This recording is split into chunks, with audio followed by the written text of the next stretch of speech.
Hello, and welcome back to Memories of a Musician.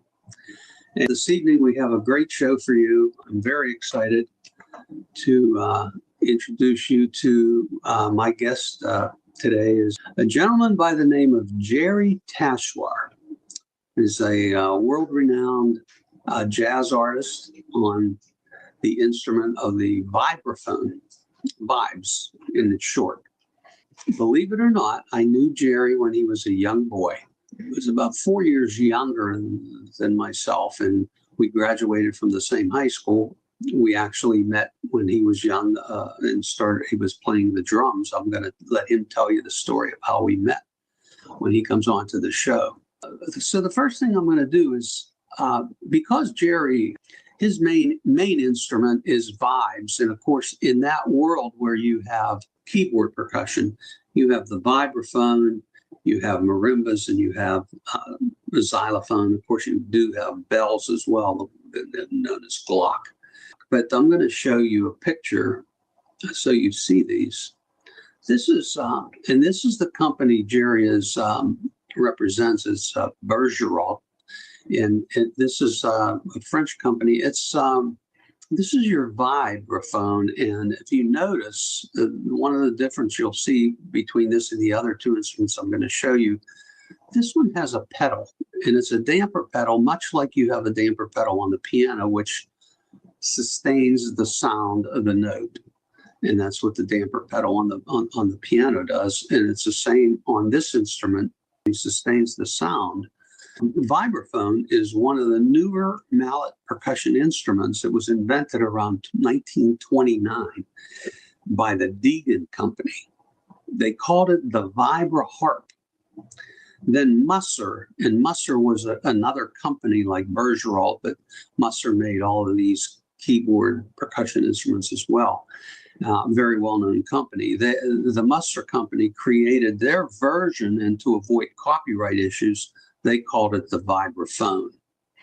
Either way, the vibes, as we call it, is a keyboard mallet percussion instrument in which the bars are made of aluminum and can sustain, which is why the dampening pedal is included to control that sustaining sound. So these bars up on top, and they're laid out just like the keys on a piano. If you see the groups most forward are in groups of 3 and 2, 3 and 2. That would represent the black keys on the piano. And then, of course, the front row straight up would represent the white keys. So that's your vibraphone. Then if you look at this one, this is the marimba. The marimba is a wooden instrument, and the better instruments use Honduras rosewood for the bars. These bars don't have much of a sustain, and the player has to roll on the bars to get a sustaining sound. So there's no damper pedal, number one. You notice at the bottom, there's no pedal. You also notice that the keys, the bars are set up just like the bars on the vibraphone in that groups of 3 and 2, like that would be the black keys of the piano, and then the front row, which you can't quite see as well here, but the marimba, that's your marimba. It's kind of got to me a warm sound, and it's a different sound. But again, if you don't have the luxury of having a damper pedal, so when you need to sustain a note, if you had a whole note, for instance, you're gonna do a roll on that particular key. This picture here shows you a xylophone. And the xylophone is essentially a high-pitched marimba. It's used to bring out brilliant melodies, usually in the orchestra. It's very shrill in sound. And I got to tell you, I used a xylophone pretty, I want to say extensively, but I used it in my Symphony Number 1. And next week, my guest on the show, Paul Silver, was the editor for my symphony. So I'm going to be playing some excerpts from my symphony. And I'm not sure the excerpt that I play is going to be the one with the xylophone, but I may do that just intentionally.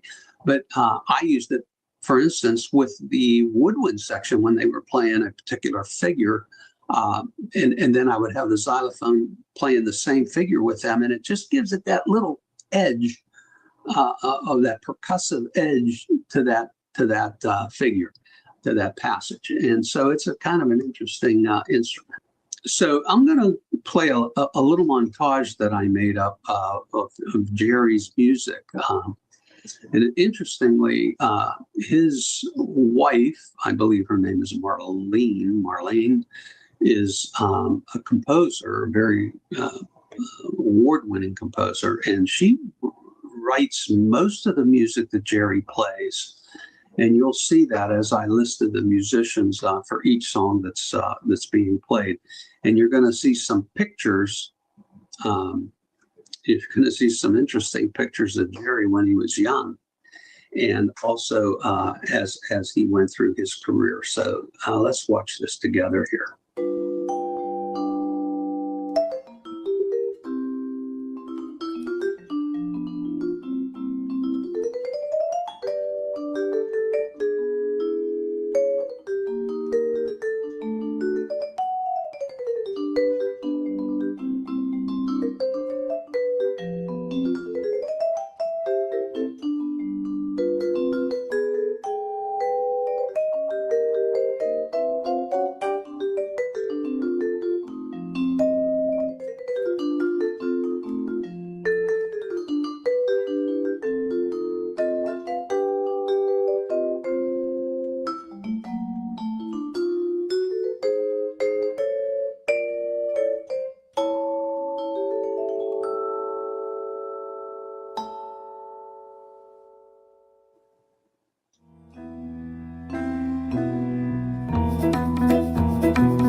So you get a little taste of Jerry Tachoir playing, and I forgot to mention that besides the fact that his wife is his composer for most of the music that he performs, she's also plays the piano and is a lot of times just the two of them, like a duo, go out and she'll accompany him, and then sometimes as a group, and it could be a four or whatever. But she's always there and always playing piano for Jerry. Before I bring him to the stage here, bring him onto the program, I want to give you a little bit of background that I have here about Jerry. Jerry Tachoir is one of the most in-demand recording mallet artist clinicians on the roster for the Tama Bergeralt Corporation.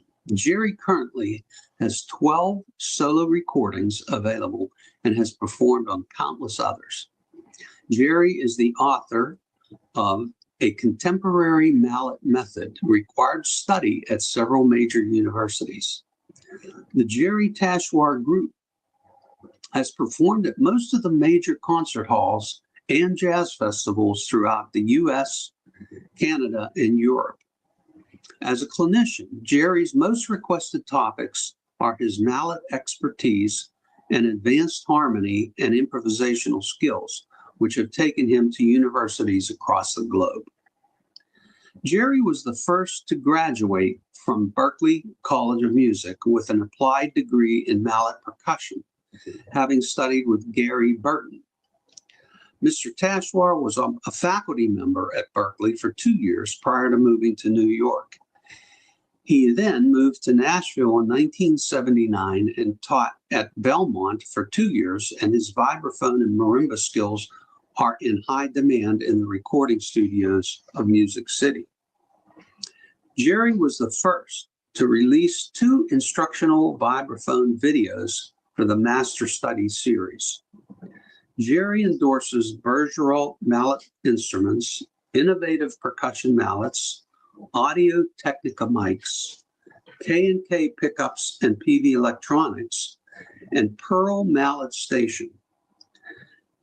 Jerry was a 1973 graduate of West Mifflin South High School, and in 2024, Jerry was awarded the Distinguished Alumni Award by the West Mifflin Area School District Alumni Association. So, ladies and gentlemen, please welcome to the program, Mr. Jerry Tachoir. There he is. Hi, Jerry. Hello, Vito. Thanks for having me on your show. It's a pleasure to be here.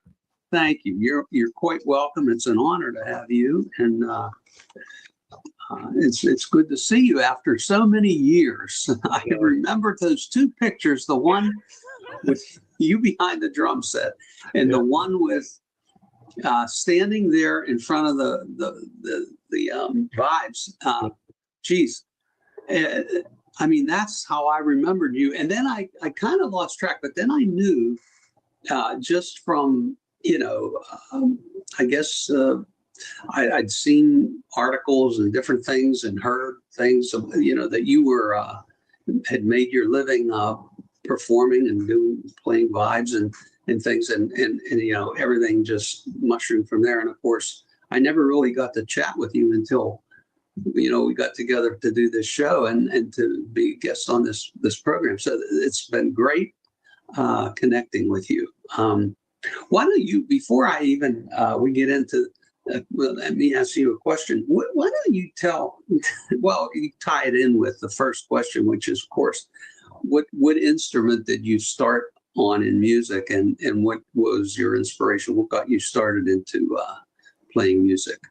Yeah, well, let me just say that since you're from Pittsburgh as well, and I know you've done a million of these gigs, but my mother's side of the family is Polish.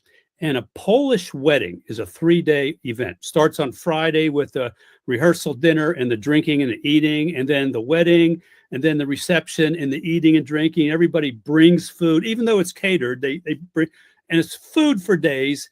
And then the Sunday is always a day after party with more food, more drinking. But there's always a live band at these events. I mean, it's always great. And I remember I was about 6 years old. And my parents took me to this wedding, and I went over. I was watching the drummer, and he seemed to be the only one in the band that was having a great time. And he reached over and he picked me up and he put me on his lap and he put the sticks in my hand, and then he held onto my hands and we played drums. And I said, this is so cool. So that night I went home, I told my parents, I want to play drums.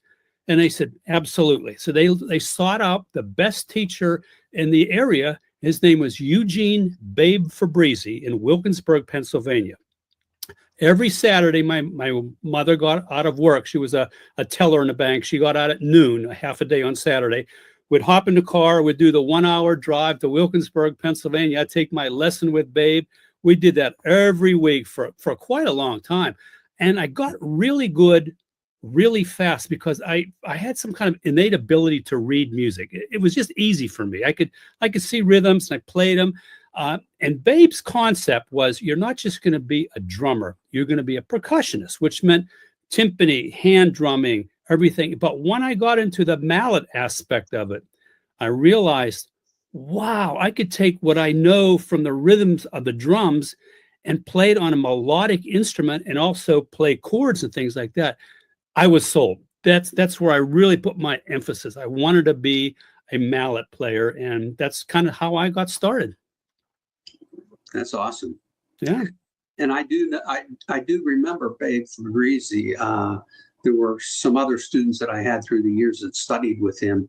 And I remember you were exactly right. He was probably the best percussion teacher in certainly in our part of the city.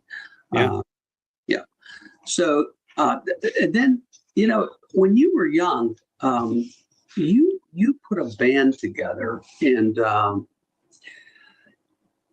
can't remember. You're going to remind me the name of it. The Red Raiders. Red Raiders, that's it. As you saw, I had a red drum kit. The keyboard player, who was a lady, her name was Kathy Boldy. I found that she passed away a couple of years ago. Had a red organ and a guitar and a bass player. They had red instruments. So we were the Red Raiders. The Red Raiders, that's right. So I put it together, and we played music from like lead sheets. Would go buy a piece of lead sheet, would play it.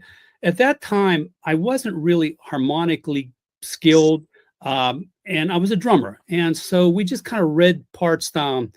And when I met you, I remember my parents did, because we had rehearsals at my house, and the parents would drive everybody over to my house, and they would sit around and talk, and we went to them one day and said, we need a little bit more help to make this work. And I contacted you because I met you from when I was in junior high school and you were in high school, and you graciously came over and wrote some really cool little arrangements to fit our style and to fit what we could do, because we weren't all highly versed at that time, and really made the band sound great. And that was the first introduction to you helping us out. So thank you for that.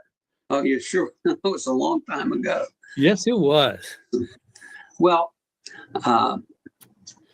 I think that you took off from there. And of course, like I said, when I got out of high school, I was at Duquesne University. Then I left town and went to the University of Miami. I was in Miami. So then I completely lost touch with a lot of students at that point. Yeah. So then when you went, you left and went to Berkeley.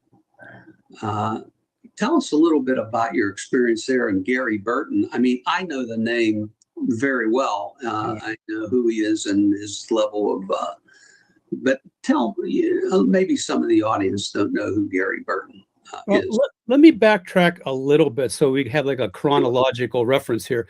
When I was in junior high school, I remember getting there, I guess that's 6th, 7th, and 8th grade, right?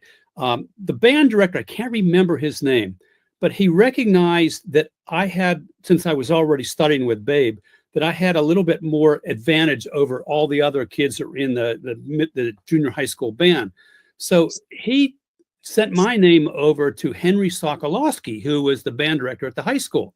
Mm-hmm. And Henry invited me to come then and play with the senior high concert band, and which I was a little bit reluctant because I was just a little kid. But they opened arms and welcomed me and all the percussionists, because the percussionists, to be honest with you, they couldn't read well. They were just getting by. And I came in and I was able to read and show them things and play the mallet parts. And also, since I was a drum set player, I was in the jazz band. They called it stage band, but I was in the jazz band and did that. And you as well were in the jazz band, or I guess you wrote a lot of charts for the band. And so that was a further thing with us. But after that, I became known kind of in Pittsburgh area as the mallet player. There weren't many of us. And my skill set in reading really helped me out a lot. I did a lot of performances with, I was in the Pittsburgh Youth Symphony. I worked with the Pittsburgh Symphony, the McKeesport Symphony, the Wilkinsburg Symphony, and I even won an audition into the International Orchestra in Switzerland, primarily as a mallet player. I mean, I just got in that way, and it really opened up the world. So one day after a concert, I had my tuxedo on, and I was too young to drive. So my ride home said, "Hey, Jerry, I got these 2 tickets to the Pittsburgh Three Rivers Jazz Festival. Want to go?" No, I don't want to go and support that illegitimate art form. I'm a classical musician. I don't want to go there. And they said, "Well, look, you're going to have to walk home because we're going." It was 12 miles to my house. Wow. So I said, "All right, we'll go, but let's not stay too long because I got things to do." So we went to this jazz concert, and the first band was this guy they brought up, really goofy name, Herbie Hancock. And then there was this guy, Tony Williams on drums, Ron Carter on bass, and I forget it might have been Wayne Shorter on saxophone. But I remember watching these guys with this attitude, like, I didn't want to be there. But all of a sudden, the hair on the back of my neck stood up, and I got goosebumps. And I looked at him, I go, "Man, this is amazing. They're up there playing, no music. You could hear the chemistry. Herbie would play something and Ron would play it back on the bass, and they were smiling." And I thought, man, when was the last time in the orchestra you ever saw anybody smile? People in the orchestra are constantly pissed off. Violin players, they're just constantly mad. So I was fascinated. A friend of mine said, "Go out and buy the jazz record of the year." I said, I went to the record store. People don't even remember what record stores are, but I went to one, and it was Miles Davis, Bitches Brew. Took it home, put it on my turntable. I listened to about 2 cuts of it. I said, "This is the weirdest thing I've ever heard in my life, and I'm not ready for." I put it aside. I couldn't listen to it. It was just too dissonant and avant-garde. So anyway, because of my involvement with the orchestras in Pittsburgh as a mallet player, Mr. Ludwig called me up. He was coming to Pittsburgh at the Mideast Music Conference. I'm sure you remember that. Duquesne University was part of that, I guess. They sponsored it, yeah. Right. So anyway, they needed somebody to play this prototype marimba. It was a marimba. Instead of Honduras rosewood bars, it had synthetic Keylon bars. And they would like to hire me to play a concert. And I said, "Yeah, sure, I'll do it." So I met Mr. Ludwig, and I did the concert for him. And immediately after, he gave me a junior in high school. So I got an endorsement with Ludwig Musser, and he took me everywhere. We went all over the United States and Canada doing clinics and workshops, and I'm playing his instruments. And it was a really nice relationship. So one night we're at dinner, and he said, "Jerry, would you mind if I brought in another keyboard artist to join us for dinner?" I said, "No, who is it?" He goes, "He's a vibraphone player, Gary Burton." I said, "Sure, I'd love to meet him." So we sat down, and we're having dinner. And I go, "Gary, I understand. So you're a jazz player, right?" And he said, "Yeah, I'm a jazz vibraphone player." I said, "Man, I'm fascinated. I got to learn what jazz is. I read music. That's all I do. They give me music, I read it. But to be able to read in between the cracks and improvise and stretch and massage, I want to learn to do that." And he said, "Well, why don't you come to Berkeley and be my student?" So at that time, I had a scholarship to Eastman, Juilliard, Curtis, Manhattan, West Virginia. All the major schools. I blew them all off. I had a $100 downbeat scholarship, and I went to Berkeley. Best thing I ever did in my life. I was his student. Studied with him, the stuff that I picked up, the people that I played with. It was the most magical experience I ever had in my life. Later on, as I got more, it was, I guess, toward my sophomore to my junior year in Berkeley, there was this jam session on Friday nights, and it was by invitation only. And somehow I got invited. So I went, and Steve Swallow playing bass, Charlie Mariano playing saxophone, Pat Metheny playing guitar. It was either Gary Chafee or Alan Dawson, who played with Brubeck, Take Five, but he was playing drums. So they invited me, and man, that session that happened every Friday changed me completely. I mean, I picked up so much valuable information from those guys just getting together to jam. And that's what it's all about, you know? Yeah, that's awesome. That was Berkeley. Did you tell me that you finished at Berkeley in 3 years? You finished the whole program? Yeah, I lucked out the freshman year that you could take a test. And I basically took the test and advanced placed out of my entire freshman year. Again, because I studied with Babe and I knew harmony and theory and had good ears. So I skipped my freshman year, but I still had to come back in the summer and take the academics because you can't test out of academics to get the degree. I see. That helped a lot. Yeah. So let me. I know there was you were hired by George Shearing. You told me, and I want to hear that story. So if you know George Shearing's music, it's very clean, and he's blind, and when he plays, I don't know, it's just pretty. It's just very nice, and the way he structures it, he has the guitar, vibraphone, and piano play like in unison melodies, and then he has a guitar that plays the melody down an octave. So it gives you that really nice thick, and they call it the George Shearing sound. So anyway, my junior year at Berkeley, I got a call that he's coming to town and he's auditioning for vibraphone players. So I said, well, it's not the style that I was really going for. I wanted something a little bit more ECM records, more edgy, kind of more, avant-garde, dissonant, advanced. But at the same time, it would be nice to play with a name and kind of learn the ropes, kind of learn what they do, how they tour, what that, So anyway, I went, did the audition, and sure enough, I got the gig. So no rehearsal, just got to read the book. So I showed up for the concert. It was at the Copley Plaza Hotel in Boston. And again, I told you, it's a rotating stage. It's so funny because every time George take a break, the stage is turning while you're playing. He never knew where he was. Somebody would always have to escort him off. But anyway, I did the gig and it was going well. I mean, as a vibes player, you read the part, and maybe during the course of a set, you might get two solos. You might be like 2 16 bars, real short. This is George Shearing's gig, and you just happened to be there. So I did that, and then he got sick. And something happened. I don't remember exactly what the scenario was, but he went to the hospital for a while. And then he retired the band because he couldn't tour anymore for a long time. And so I did one gig with him. One gig, it was over. Oh, wow. Yeah. That's amazing. Yeah, I remember playing some of his style stuff where on the piano, you of course have the melody on top, but on the left hand, you'd be playing the melody an octave below. And he did that quite often. That was kind of his style. That was a very signature style that no one else did, Yeah. Doubled that melody on the thing. So that was interesting.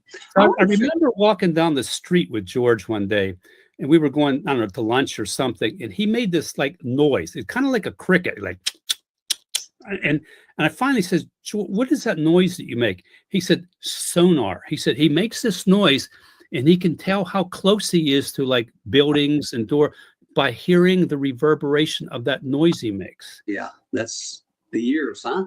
Amazing. Yeah. He had great ears, perfect pitch, but there was always a delay. He would, when he would reach, he has to feel where those 2 notes are, on the black keys, and to get his hands. And there was always just a little delay. So I was told, lay back, don't be aggressive, lay back, and it worked well. Yeah, that's interesting. That's a great story. Thank you for sharing that. Yeah, sure. I have a couple pictures I want to bring up, and I want you to tell me. This is your group right here, and that's a picture of you, your wife, and then who are the 2 guys there? Yeah, in the middle there next to my wife is Roy Vogt. He's my bass player, and we've been together since about 19 80 or 81. We've been together a long time. And then to the right of him on the end, that's Danny Gottlieb, who's the drummer. And he's the original drummer from the Pat Metheny band. Wow. And this was at a jazz educators convention. We did a concert. I think it was in Louisville, Kentucky. I don't remember when, but yeah. I know there was a picture I used on the montage at the beginning. It had you jamming with, I even wrote it in there, jamming with Bones Malone. And of course, the Blues Brothers and Saturday Night. That had to be a kick, meeting him and jamming with him, huh? Yeah, we were both artists for the Con Selmer company who owned Ludwig Musser at the time. Okay. So we were like at the booth together, and yeah, he's a great guy. I mean, he's done so many things. He did, the Letterman show and Saturday Night Live and Blues Brothers. Yeah, amazing cat. How many years were you with the Musser company? You were representing them. Yeah, for 50 years. It was just shy of 50 years when I left and went with Bergeron, because they wouldn't make me an extended range instrument. I wanted it to go down to C. Usually a vibraphone's range, the standard forever, has been from F to F. And as you probably know, imagine playing, like if your piano only went to F, it squeezes you. I needed 3 more notes. I wanted down to C. And there was other companies that made it. And Musser kept saying, yeah, it's on the back burner. Yeah. Then they would get a new manager in, and I would meet with him and say, yeah, it's on the back burner. And this went on for like 35 years. And finally, I was in Italy and I played a Bergeron instrument. I said, this is amazing. And they approached me and said, we would love to have you as an artist. Would you consider playing our instrument? And I told him, I said, I would love to, but I said, I've got to play the instrument. I got to have it in my house. And I only play an instrument if I believe it, if it sounds good, and if it's something that I want to do. No problem. So they sent me an instrument, and this was during COVID. Oh, wow. And if you remember, during COVID, everything in terms of transportation was backed up. So my vibe was coming from France, and it went around the world about 3 times on a boat. It arrived 6 months later, and I opened it up. Beautiful, perfect, played amazing. So I called Musser and I gave him my 90-day notice, and I said, I'm sorry, I've got to go with an instrument that I want to play the rest of my life, and this Bergeron is the one. Did they already have the extended keys for you? Yes. They made it that way. Exactly. Wow. Okay, so it was a perfect fit. Perfect, yeah, love them. That's great. And then I wanted to show you. This is an interesting picture here. I saw that when you sent this picture. I first saw this. I thought, geez, he has his own plane too. Yeah, I'm that successful. That's my plane. Yeah. This is a Canadian Air Jazz, and it's a little puddle hopper we took it from, I think, Montreal to where Marlène is from in Chicoutimi, Quebec, which is 2 hours north of Quebec City, and just a little prop plane. And I felt really safe in it because we were like inches from the pilot. There was no door. There was just a little curtain. And the pilot was eating a ham sandwich while he was flying with like one hand. So I felt pretty good about it. Oh my goodness, that's funny. And he just happened to have jazz on the plane. That's it was meant to be, right? Yeah, that's right. And this there is a recording session picture here. And that's the same guys, the same bass player and the same drummer. That's correct. We're in my studio here. We just finished I don't know, I guess my last record with them, and just posing for a shot. Yeah, it was a good project, and everybody played really well. And I got my own studio here, it gives me the best sounds of like any studio I've ever been in. So I'm really lucky, and it's something I wanted all my life, and we got it. So do you want to show us your studio? I could possibly. It's a mess right now because we're getting ready to go on a tour. So I'm in the control room right now. So this is my digital board, and this is where you do all the mixing and all the sounds come in. And you'll see there's a glass wall there, glass window, which double paned. And let me see if I can go out here. I'll probably have to turn the lights on. Well, anyway, it's pretty dark right now, but this is my marimba, Mhm. 5 octave marimba, and a vibraphone over here. And I probably should have done this better, but back in here there's a drum booth. You can see a window here, and it takes you back into. Turn the light on. Boom! There's the Red Raiders drum set. That's the same drum set you had when you were a young boy, huh? 7 years old. Yeah. We used that on my last record. Danny Gottlieb played on it, and as a matter of fact, the bass drum head, I looked at it, and it's the same bass drum head that when I bought the kit. So that Wow.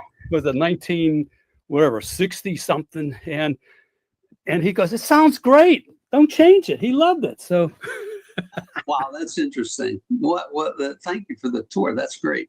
Yeah. So let's see here. I have, and then of course I know that you did many clinics and things like that. So you were in one of my alma maters at the University of Miami here. Yeah. This is at Miami, Coral Gables, and that's Whit Sidner. He was in charge of the jazz department at the time. Yeah, he conducted the jazz band there. Uh-huh. And quite a band. And, like Berkeley, the people that hung out there was amazing. I think the year that I started graduate school, we had artists in residence were Clark Terry and Jerry Mulligan, the Barry sax player. Jerry Mulligan was there. And these guys would, and then I remember one time, who was the, he played piano, Michel Legrand and Phil Woods. They did an album together, and they were going on tour to Japan, and they needed a couple sax players, and they went right to Whit and said, "Do you think any of you?" And two of the guys that were playing in the Miami's jazz band, boom, they left and went on tour with Michel Legrand and Phil Woods. So those kind of opportunities, when you're in a major school like that, those kind of opportunities, just like Gary Burton at Berkeley, it's the same thing. And when my guest last week, I think it was last week, Jim Guerra was on, and he was telling me, now he was at Berkeley way before you, but he said, I had my harmony teacher. He was taking music theory, and it's Mr. Jones. And he said it took him about 10 weeks and he realized it was Quincy Jones. I was like, wow, So it's just like those, that's where opportunities really, if you can get yourself into one of these schools and have those kind of opportunities, it's amazing. And this is another one, I think, also at, we called it the Frost School of Music, huh? That's correct. Frost School of Music, Miami. Yeah. Huh? And I mean, what a great place. It's it's pretty, it's gorgeous, it's nice and warm, great weather. I mean, why not go to school there, right? You get a suntan and everything. That's what I thought. Meanwhile, I end up in Naples, Florida, which is beautiful here too. This picture here, this is a cool shot. North Dakota State University. It was cold, man. Was it cold? Oh. But yeah, I just thought that was a really cool picture. Somebody took and sent it to me from like a balcony shot while we were playing. And it's a good example where you're just doing a duo. Just you have your wife accompanying you on piano on this particular performance, right? We have one recording out, which was our last recording, and it's a duo project. And to be honest with you, I'm liking the clarity of just the two instruments. And you probably know this too. Playing solo is easy because you can do anything. You can stretch, you can massage it. Time is no issue. When you play with a band, it's easy also because you got a drummer giving you the time, and the bass player's laying down the fundamentals. So it's a little bit easier. Duo is one of the hardest things to stay in sync because you both got to be on the same page, rhythmically, time-wise. And if one of you ain't feeling it, that's half the band. Yeah.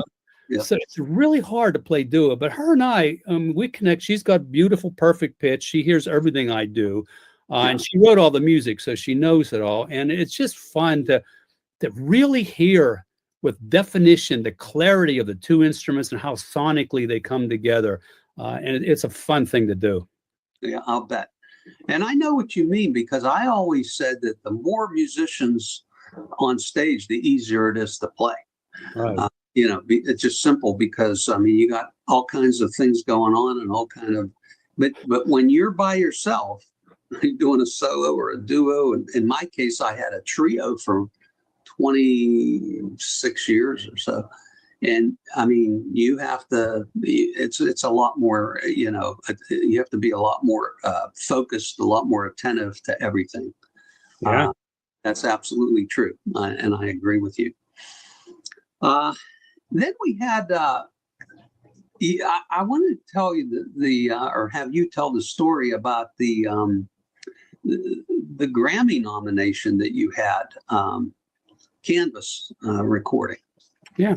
So when I graduated from Berkeley in 76, I was already teaching my senior year. I was teaching there, and I was waiting around one more year because my wife graduated in 77. So we got married then in 77 after she graduated. We moved to New York City. Well, let me tell you this before we get into the other, because it leads right into it. So we were living in, after 77, when she graduated, we moved to New York City, and we were working there for a while.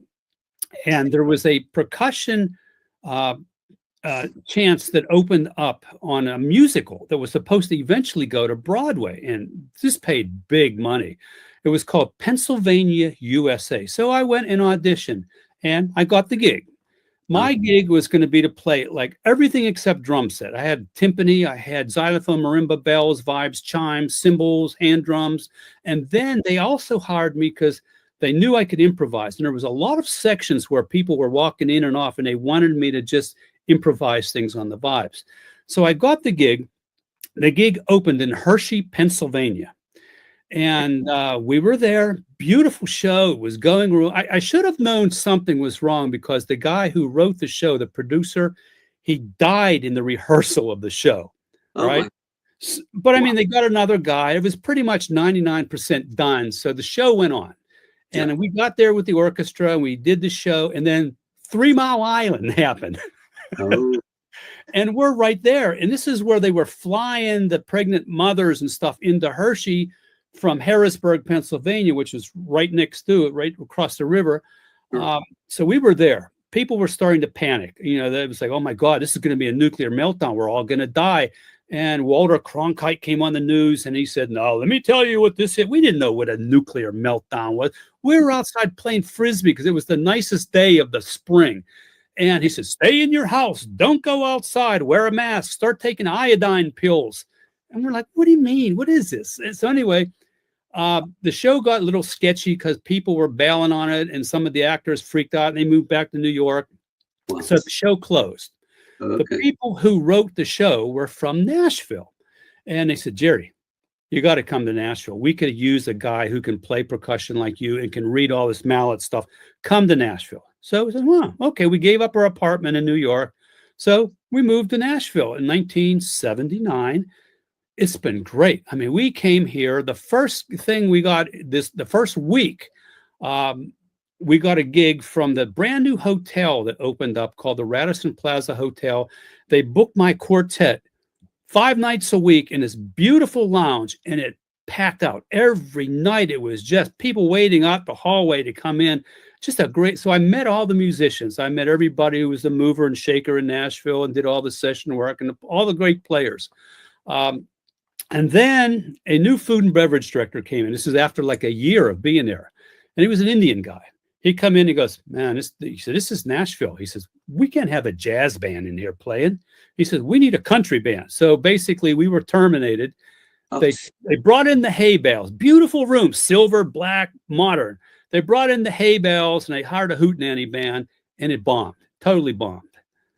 So, but anyway, I met all the name musicians in Nashville. So about my second week in Nashville, I get a call from the Nashville A-Team. These are the guys and girls who do all the recordings. And they, in the Nashville setup, you do 4 sessions a day, 10, 2, 6, and 10.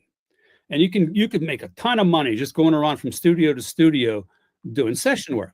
So I got a call. Says, Jerry, we have a session tomorrow at 10 o'clock because the word got out. I was in town. And anyway, so I said, yeah, I can make it. So I showed up, set up my vibes. I'm ready to play. And a guitar player comes out. And he sits down on the stool and he's playing away and singing. I go, well, isn't that nice? We're setting up. We get entertainment while we're setting up for the recording session. And finally, yeah, I asked Kenny Malone, the drummer, I said, what's going on? Everybody seems to be writing something. What's happening? He said, oh, well, they're writing their parts. They're charting the song. I said, charting the song? Why don't they just hand out music? He said, that's what they do here. So I wrote out the chords, blah, blah, blah. I just heard them real easy. I wrote the chords. It was a pop tune. And so anyway, we're about ready to record. And they push the record button. We're playing. I'm playing along, and I'm hearing the piano player is not playing the right chord. All of a sudden, the guitar player, he's somewhere. What's he playing? So I go, cut, ho, stop. Right? I go, here's the chord changes. I pull up my piece of paper. C minor 7, F7, B flat major 7. I listed them all the way down. I get a message in my headphones. Oh, we're going to take a little break right now. Hey, Jerry, can you come in here a minute? So I went into the control room, and the producer goes, hey, Jerry, this is Nashville. He says, we're really laid back here. He says, we're all filling out where we need to go, and it'll come together. And I said, well, why don't you make it simple and give everybody a piece of paper with the right chords? So at least we're starting with all the right information. He goes, we don't do it that way here. He said, it comes together. You just gotta allow, we got all day. You're being paid really well, all day to do it. Just go with the flow and play. And I said, oh, okay, I get it. So we did that. And that's the kind of thing. I had a few other friends in Nashville that lived there and worked there, and they called them head charts. They said, you just go in and they're just head charts, no music. And you just listen, and this is what we're going to do. And then everybody chimes in and does their thing. And it's like crazy. Yeah. That's how it was. I mean, how many hit tunes came out of that? And you can walk into any studio and you will see napkins with like 11-4-5-5-6-1. I'm going, what is it? Nashville number system.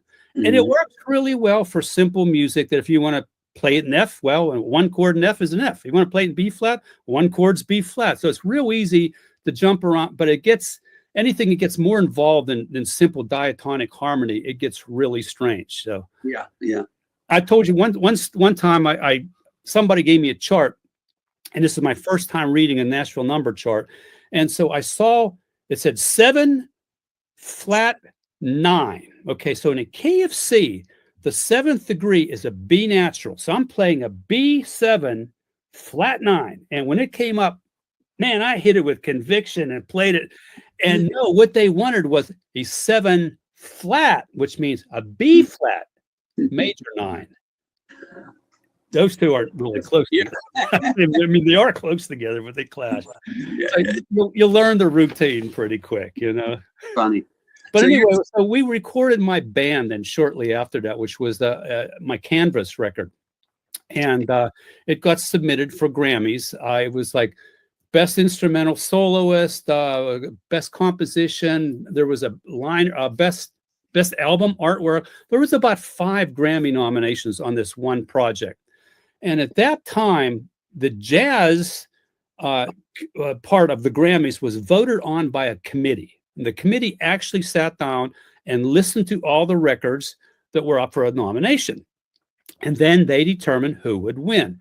So I got a call from this guy who was a radio guy in Nashville. He said, Jerry, I got to tell you, he says, you came this close to getting the Grammy. And I said, why didn't I get it? He says, well, Miles Davis made his big comeback. He took a sabbatical for like 7 years. He quit playing because he got mad and quit.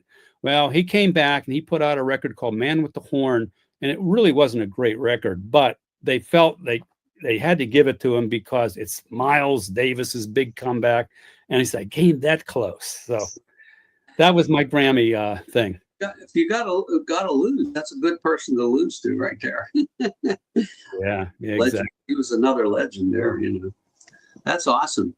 I have one more picture I want to put up here too before we get to the next thing. This is interesting here. I love this. The full-size poster of yourself, huh?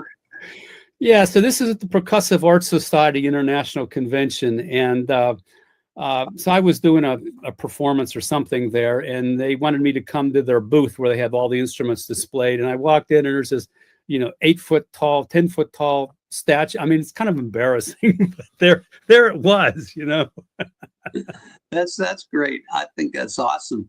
And it reminds me, and I think it's in mid-April sometime. The last job that I really did, I was the music director for the Sicilian Tenors, and these guys are great. They're going to be on the show sometime in April, but they always told jokes, like kind of, and they had a joke that they told about that. But I'm going to hold it to let them tell the joke. But that's kind of cute. I like it. So I wanted to ask you. Well, we did talk about the 50 years with Musser. And there was another story that I can't remember what it was that you told when we were talking the other day. Oh, the Rita Moreno story. Yes, that's it. So again, when I moved to Nashville, the word got out real quick that I was coming there, because the people that told me to come there were broadcasting it around, that I was this guy that could read anything and percussion, mallet percussion, and to be honest with you, there wasn't a lot of people that did mallet percussion. There's a lot now, but at that time, it was kind of a scarcity. So anyway, I get this call from a guy who says, "Hey, I work with Rita Moreno, who is, their singer, actress, dancer. She does it all. We're coming to Nashville to do a show. We'd like to hire you to do multiple percussion." And I said, "Well, to be honest with you, I don't really do that anymore. I'm a predominantly jazz mallet player. And to be honest with you, I don't even have all the instruments anymore. I sold them or got rid of them." And he goes, no, we will have all the instruments for you. And I said, "Well, what's involved?" He says, "Well, you'll be playing vibes, xylophone, marimba, xylophone, chimes, bells, timpani, hand drums, and all this miscellaneous stuff." And I said, "You're going to have all this instruments for me?" Yeah, everything will be there. All you got to do is bring some sticks and show up."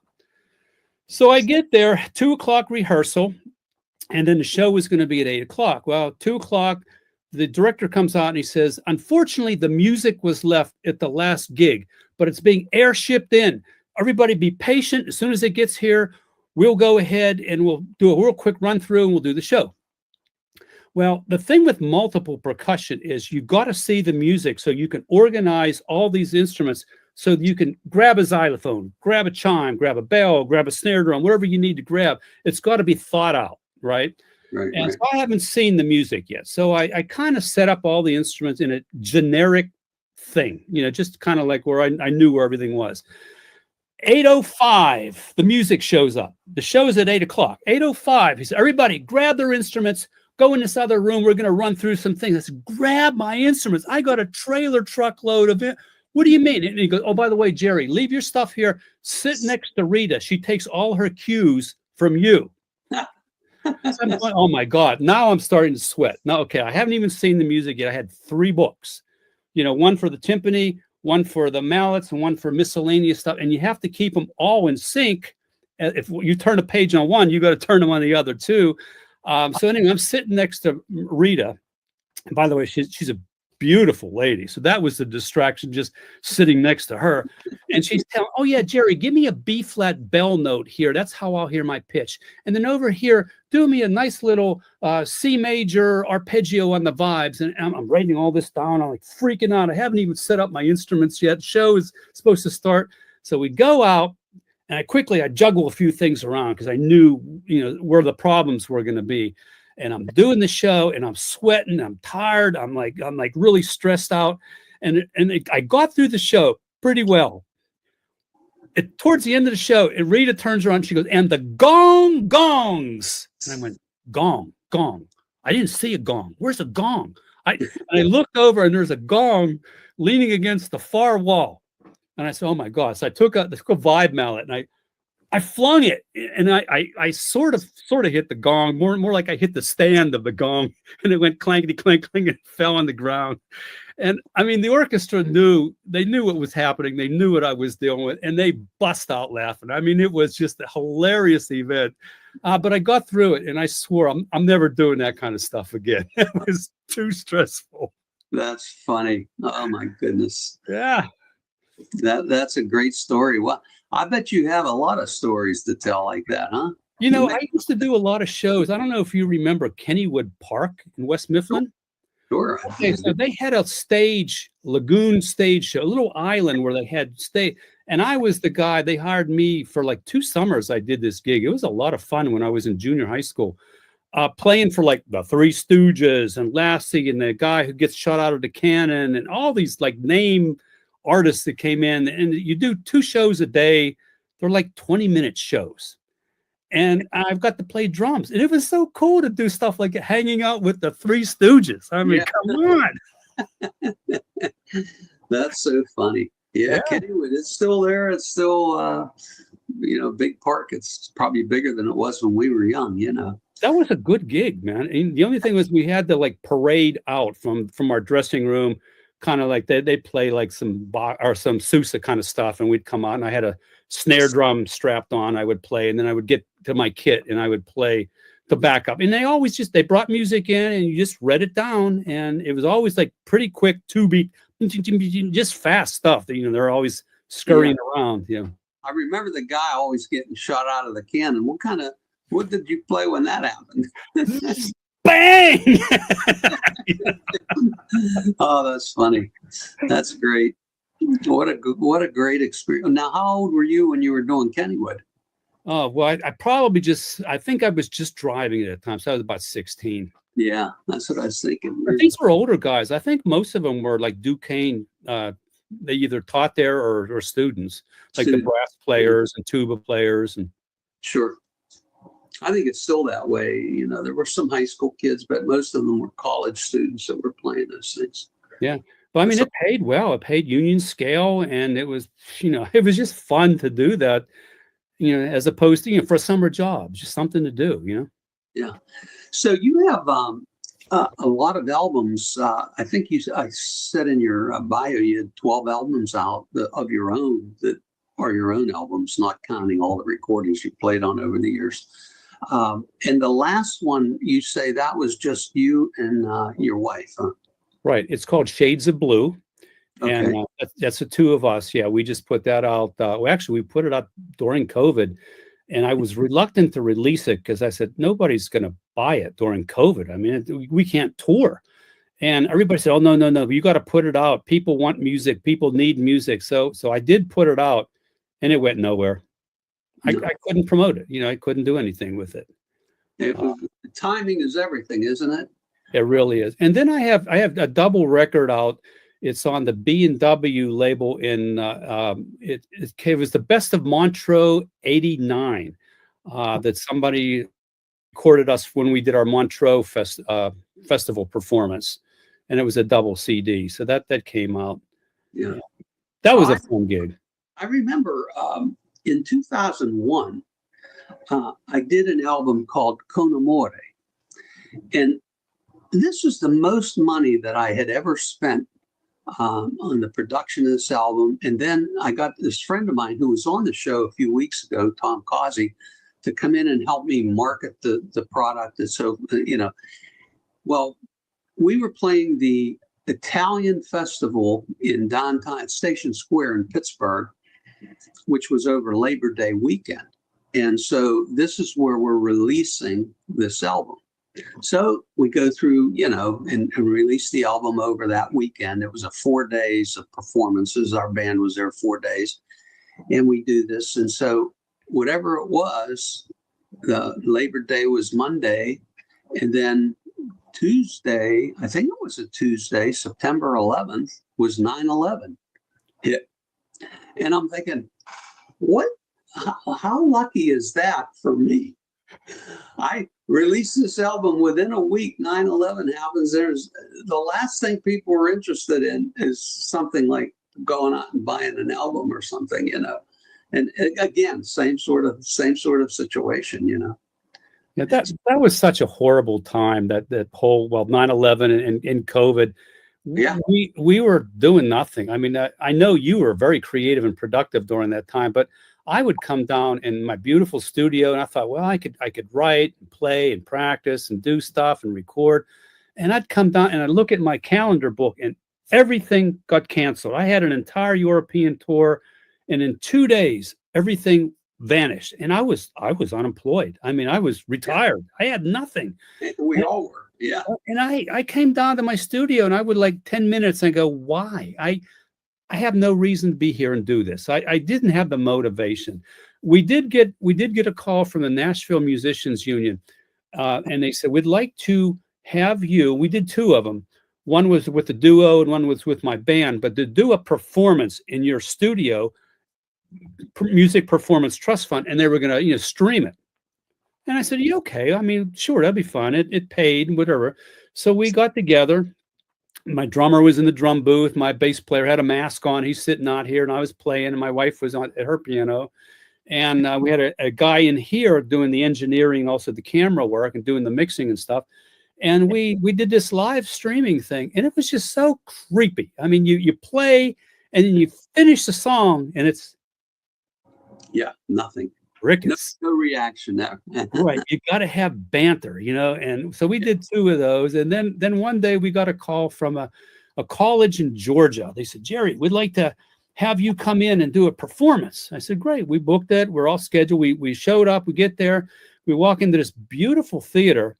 And I said, what's going on? Where is everybody? I said, oh, well, nobody's going to be here. We're streaming it. I said, well, why am I here? Why couldn't I do it from my home? And they said, well, in order to get this grant, you had to be on campus. So we did this performance in this beautiful theater, giant theater. There was 5 people. There was a camera guy, a sound guy, a director, and a light man, and somebody else. There was 5 people and us. And it was just another one of those really creepy things, Yeah.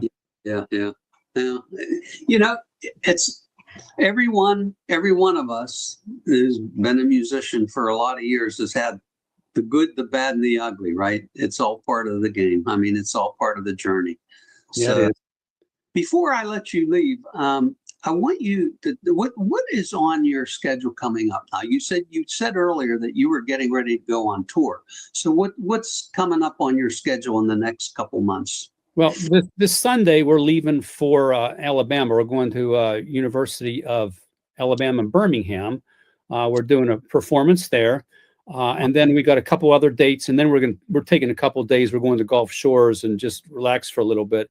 But then after that, we're going to be in Pennsylvania at the Wells Rapp Center for Mallet Percussion in Kutztown, Pennsylvania.